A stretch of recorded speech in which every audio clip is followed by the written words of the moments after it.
मन के भोले भाले बादल।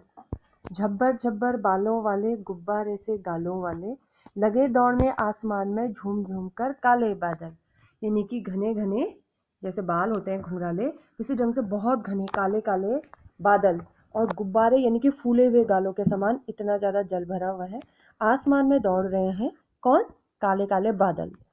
कुछ जोकर से तोंद फुलाए, कुछ हाथी सी सूंड उठाए, कुछ ऊँटों से कुबड़ वाले, कुछ परियों से पंख लगाए। आप जानते हैं हवाओं के साथ जब बादल इधर से उधर उड़ते हैं तो कभी लगता है कि किसी ने अपनी जैसे इंसान की जोकर तोंद फुला के मोटा सा पेट हुआ रहता है, उसी ढंग से बादलों में वो छाया आ रही है।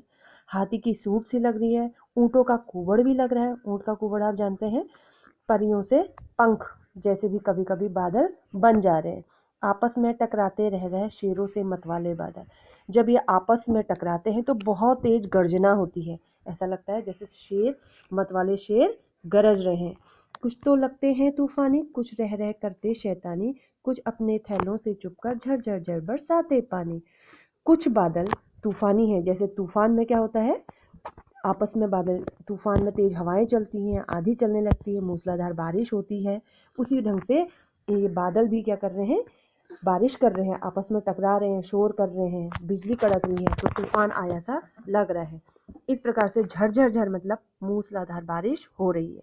नहीं किसी की सुनते कुछ भी, ढोलक ढोल बजाते बादल। ये किसी की सुने बगैर ढोलक ढोल बजा रहे हैं, यानी कि तेज गर्जना आसमान में कर रहे हैं। रह रहकर छत पर आ जाते, फिर चुपके ऊपर उड़ जाते, कभी कभी जिद्दी बन करके बाढ़ नदी नालों में लाते, फिर भी लगते बहुत भले हैं मन के भोले भाले बादल। छत पर आ जाते हैं यानी कि बहुत नीचे आ जाते हैं, और कभी कभी ऊपर उड़ जाते हैं, कभी कभी जिद्दी।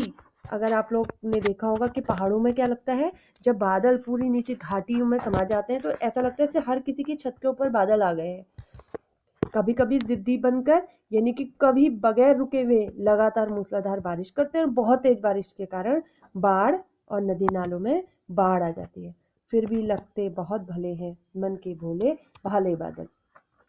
फिर भी बरसात का मौसम और जब बादल लगते हैं तो ये हमें अच्छे लगते हैं। क्यों? क्योंकि गर्मी में अगर बादल लगते हैं तो ये हमें राहत देते हैं गर्मी से, और बारिश तो सबको पसंद है, बच्चों को खेलने के लिए भी, इसलिए हमें यह भोले भाले बादल अपने मन को बहुत भाते हैं।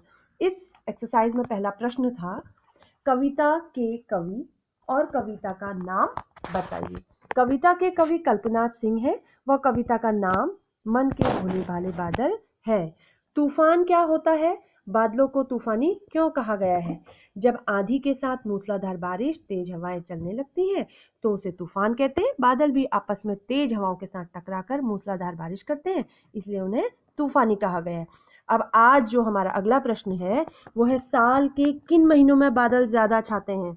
जुलाई अगस्त के महीनों में बादल ज्यादा छाते हैं, लेकिन सितंबर के महीनों में भी हमें बादल दिखते हैं, इसलिए जुलाई अगस्त और सितंबर के महीनों में बादल ज्यादा छाते हैं। क्या बादल सचमुच में काले होते हैं? कविता के अनुसार बादल काले होते हैं, लेकिन बादल जब संघनीकृत यानी कि आपस में बिल्कुल घने घने मिल जाते हैं और घने हो जाते हैं तब भी वह सचमुच के काले दिखते हैं। बादलों के चित्रों पे रंग भरना है। काले डरावने बादल कैसे दिखते हैं, उस पे आप रंग भरेंगे। गुब्बारे से गुलाबी बादल कैसे दिखते हैं? जब सूर्य का प्रकाश बादलों के पीछे से आता है तो हल्के गुलाबी दिखते हैं, तो आप इस पे रंग भरेंगे। हल्के फुल्के सुहाने बादल, आप जानते हैं ना, जैसे कपास होती है, जैसे कि रुई होती है, कॉटन रुई होती है, ऐसे सुहाने बादल कैसे दिखते हैं वो भी आप यहाँ पे कलर करेंगे। Okay, thank you.